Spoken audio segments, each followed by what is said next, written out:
जय जगन्नाथ एवरीवन। आज मैं आप लोगों को जगन्नाथ जी की स्टोरी बताने वाली हूँ कि दारू ब्रह्म क्या है, ब्रह्म पदार्थ क्या है, जगन्नाथ जी की मूर्ति कैसे बनी, किसने बनाया, जगन्नाथ जी की मूर्ति ऐसे क्यों है, इसका क्या सिग्निफिकेंस है। तो ये सारे स्टोरी जानने के लिए मैं ये पूरी एक 5 स्टोरी सेशन है जिसमें एक वारली की पेंटिंग भी रहेगी। हम वारली की पेंटिंग बनाते हुए ये पूरी स्टोरी कवर करेंगे, ठीक है। तो आज हमारा पहला स्टोरी सेशन है और इसमें एक वारली पेंटिंग रहेगी। तो जो लोग आप लोग मेरे चैनल को सब्सक्राइब नहीं किए हैं, प्लीज़ सब्सक्राइब कीजिए, लाइक कीजिए और शेयर कीजिए ताकि ये स्टोरी सबको पता चले और सब इसके आनंद ले सकें, ठीक है।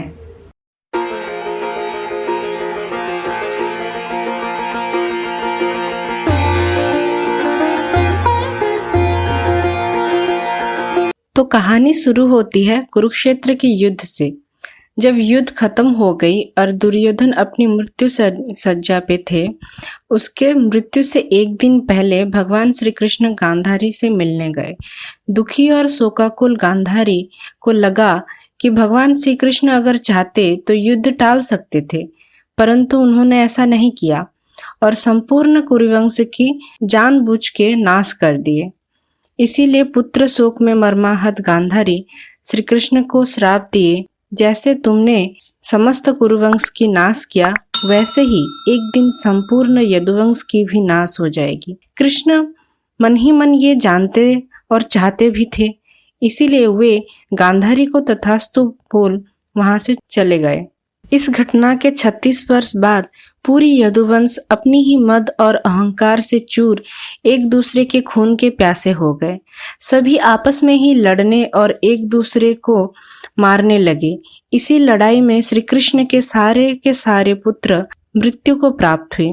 इस बात से मर्माहत होके श्री कृष्ण और बलराम जी घने जंगल की ओर प्रस्थान किए। बलराम जी ने योग के माध्यम से स्वशरीर में स्वर्गारोहण किए। मर्माहत श्री कृष्ण एक नीम के पेड़ के नीचे बैठे थे। उन्हें पता था कि जैसे ही वो अपने मृत शरीर को त्याग करेंगे, समुद्र संपूर्ण द्वारिका नगरी को निगल जाएगा। इसीलिए द्वारिका के कुछ अच्छे लोगों को इस विनाश से बचाने के लिए वो अपने सारथी डाहुक को भेजे अर्जुन को लाने के लिए।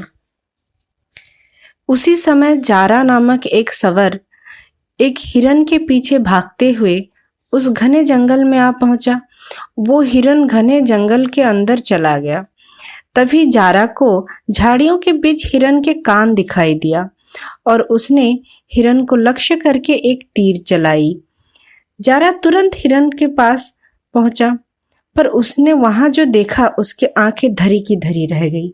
वो जिसे हिरन के कान समझा था वो तो भगवान के श्री चरण कमल थे। जारा के तीर ने भगवान के चरण को छलनी कर दिया था। जारा को अपनी अक्षमणीय गलती की एहसास हुआ और वो श्री कृष्ण से दया की भीख मांगने लगा।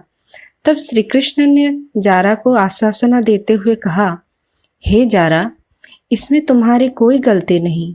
त्रेता युग में मैं मर्यादा पुरुषोत्तम राम था और तुम वानर राज बाली। मैंने तुम्हें छल से वध किया था। आज तुमने मुझे उस ऋण से मुक्त कर दिया, इसलिए तुम्हें दुखी होने की कोई आवश्यकता नहीं। इतने में अर्जुन वहां आ पहुंचे। जब उन्हें इन सारी घटना की पता चला तो अर्जुन क्रुद्ध होके जारा को दंड देना चाहा, परंतु आत्मग्लानि में जारा ने खुद ही खुद को अग्नि समर्पण करके अपनी जान दे दी।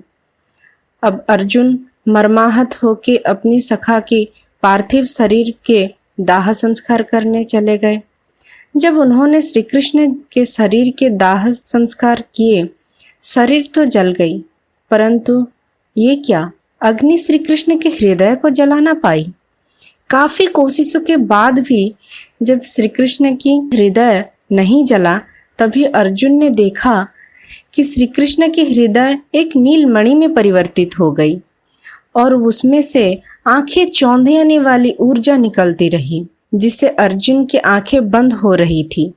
तभी अचानक आकाश से आकाशवाणी हुई कि हे अर्जुन, इस नीलमणि को एक लाल कपड़े में लपेटकर दंडकारण्य में विसर्जित कर दो।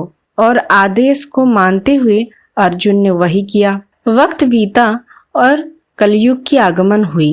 तभी अचानक वो नीलमणि उड़ीसा के एक छोटे से गांव कंटिलो के पास ब्रह्मगिरी पर्वत के पास प्रकट हुई। इसे ब्रह्माद्रि पर्वत भी कहा जाता है। तभी एक सवर प्रजाति घूमते घूमते ब्रह्माद्रि के घने जंगलों में पहुंची। उसके मुखिया थे विश्वावसु। विश्वावसु भगवान विष्णु के बड़े ही भक्त थे और ये जारा सवर की वंशज थे, जिसके तीर की आघात से भगवान श्री कृष्ण की प्राण गई थी। भगवान श्री कृष्ण ने जारा को वरदान दिया था, परवर्ती समय में तुम्हारे ही वंशजों के द्वारा मेरी पूजा होगी। विश्वावसु को एक दिन स्वप्नादेश हुआ कि भगवान विष्णु अपने नीलमणि के स्वरूप में ब्रह्माद्रि पर्वत में प्रकट हुए हैं और तुम्हें उन्हें लेके अपने इष्ट देव के स्वरूप में पूजा करना है। और एक बात हमेशा ध्यान रहे कि ये बात तुम्हारे कबीले के लोगों के सिवा किसी और को नहीं बता सकते। विश्वावसु ने स्वप्नादेश के हिसाब से उसी राह पे चल पड़े और उन्हें नीलमणि के दर्शन हुए। वो नीलमणि को ब्रह्माद्रि पर्वत के श्रृंखला के एक पर्वत नीलाद्रि पर्वत के एक गुफा में छुपा दिए, ताकि किसी को इसके बारे में पता ना चले और उन्हें नील माधव के रूप में पूजा करने लगे।